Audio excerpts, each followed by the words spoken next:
Well, after our trip to Torino, and we unfortunately gave Torino a 10 out of 10. Well, Torino was a 10 out of 10. It was a 10 out of 10, sure. But some of our viewers took exception to that. I don't know if they'd been in Milan before, but they said, what was the story about Milan? Why is Milan 4 or 5 or 6? What didn't you like about it? The fact that compared with Torino, it was a 5 out of 10. Yeah. Yeah.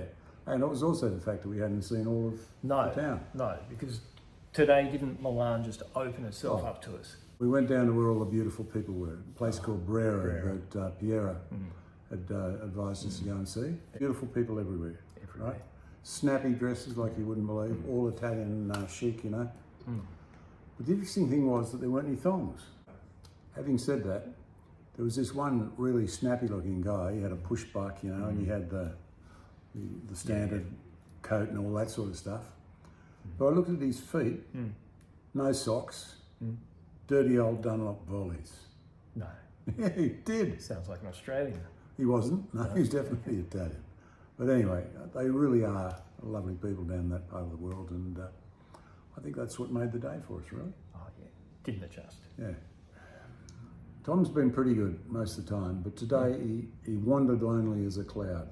He had his face in his phone. He was looking at it like this, trying to figure out where to go. And I had to keep saying to him, Tom, where are we going?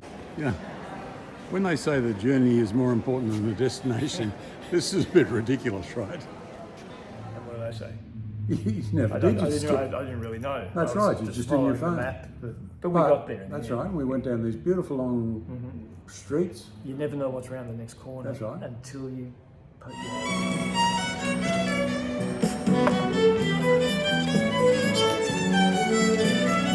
All of a sudden, there's the Duomo. Right?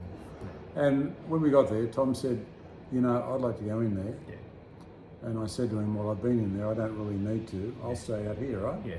Well, I thought about this and I thought, well, if he goes in there and something happens to me, God forbid. God forbid, and they take me to wherever they take. I'd never find you again. Old tourists, you'd never find me again. So I thought, I don't know where they take the old tourists. I don't know. So I thought, well, I better go in and in with him. So just follow 2 steps behind in case something happens. And we went in there, and it's the second time I've been in the Duomo, and it was beautiful, wasn't it, Tom? I thought Peaceful. so. We lucked into this very lovely church. You know, it wasn't a Duomo or anything like that. It was just a church, but a very nice one. 1400 or thereabouts it was built, according to Tom. We sat in there for a while. We looked at all the stuff in there. And up in the corner, there was this really strange looking, it was like a planet. It was like Saturn, wasn't it? It was. Made out of wood. But it had the baby Jesus inside. Inside, as we got closer. In a manger. It had the baby Jesus in the manger. Now, I've never seen that in a church before. No. We went past this place where people were eating. They were eating everywhere today, absolutely everywhere.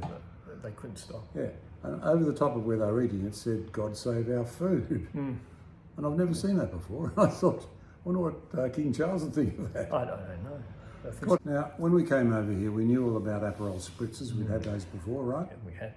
Yeah. Yep, we got to Venice and they said, don't worry about Aperol, select. Select. That's right, it's a Venetian equivalent, have select, and it was really nice.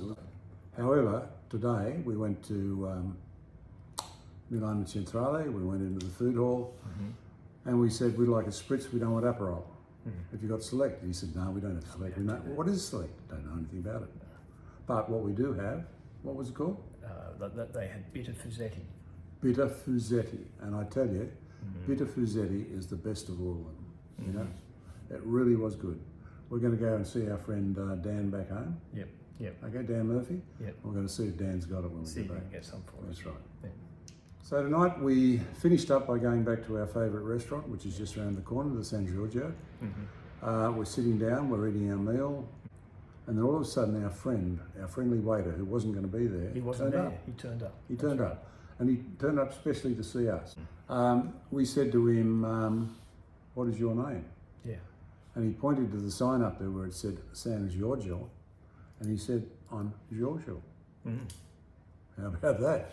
Giorgio went, and then this lovely young female waiter came over and served us, and I looked at her and I looked at her eyes and I thought, that's Giorgio. Yeah, there's a dead ringer. Dead ringer. Well, I thought so. Tom didn't see it. Yeah, I didn't notice. No.